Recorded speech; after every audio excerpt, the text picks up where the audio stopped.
your excellencies to stand for a minute of silent prayer for the innocent lives lost in the horrific events in Paris last Friday.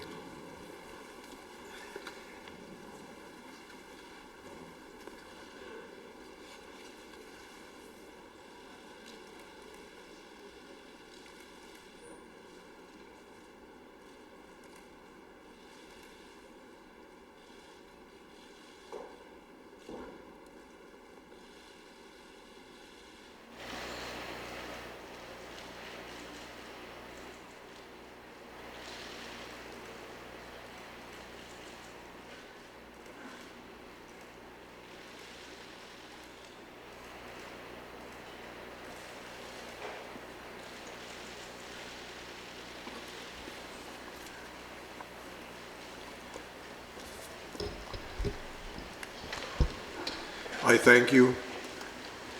On behalf of my co-chair, Secretary Domingo, may I please call this 27th APEC Ministerial meeting to order.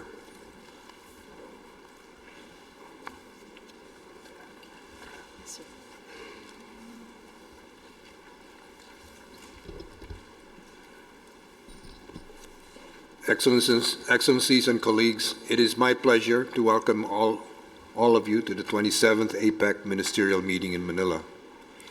I commend the hard work and dedication of all delegations in support of the various initiatives during the Philippines host year. APEC has indeed come a long way since its inception in 1989. It has evolved from a primarily economic forum to encompass an agenda beyond trade issues in response to the complex realities of our time. This year, we're placing inclusive growth at the heart of economic integration. We are expanding APEC's trade and investment goals to include a development dimension. In support of the inclusive growth agenda, we look at the role of services as an engine of growth for the 21st century. Services make up approximately 67% of GDP in the APEC region.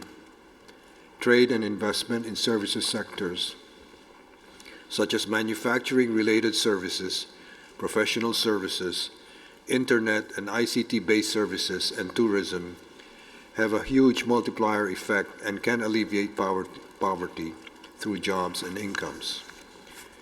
In fact, in 2012, every 1 million of services exports generated 104.8 jobs, while the equivalent value of goods exports generated only 59 jobs, or slightly more than half.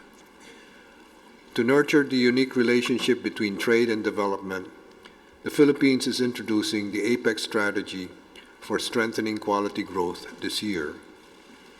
This initiative builds on the growth strategy and aims to further give traction to its 5 attributes: balanced, innovative, secure, inclusive, and sustainable. We see good governance measures as one of the key ways to achieve quality economic growth. At the same time, the APEC strategy for strengthening quality growth aligns itself with the UN's Sustainable Development Goals. The APEC strategy for strengthening quality growth reaffirms and aligns APEC's 2010 APEC Leaders Growth Strategy with the UN Sustainable Development Goals and builds on it by instituting 3 key accountability areas. 1, institution building; 2, social cohesion; and 3, environmental impact. As we present the culmination of this year's work to our leaders, I look forward to a robust exchange of ideas with you on how we can move this APEC agenda forward. At this point, I would like to invite Secretary Domingo to give his opening remarks. Thank you, Secretary Del Rosario. Good afternoon to everyone and welcome to the Philippines. It's more fun in the Philippines, but it's up to you to discover how. I am particularly pleased to welcome ministers, vice ministers, and senior officials, all of whom have traveled long distances to be present with us this week. Our meeting marks the end of a consultative intensive, and inclusive process before our leaders gather in a few days. Your delegations have put in a great deal of hard work throughout the year. Over the past several days, there were intensive consultations among senior officials, usefully clarifying a wide number of issues. We are pleased that we are within agreement to deliver a full set of deliverables for our leaders. With the many threats facing the world economy across many fronts, we can think of no stronger spur for international policy cooperation and coordination to provide a strong push to stimulate economic growth. We already agreed in May that micro, small, and medium enterprises, MSMEs or MISMEs, are an important force in economic activity, growth, job creation, community resilience, and innovation. We need to support the MISME agenda with concrete initiatives on structural reform, trade facilitation, services, quality, green growth, and resiliency. Through our meeting, we hope everyone will join in reaffirming our shared commitment as embodied in our leaders' declaration during the first hosting of APEC in Manila in 1996. Together, we will work to sustain economic growth, increase employment, and regional stability through growth-oriented policies, the broadest participation in the regional and global economy, and an environment of stability and security. Thank you very much.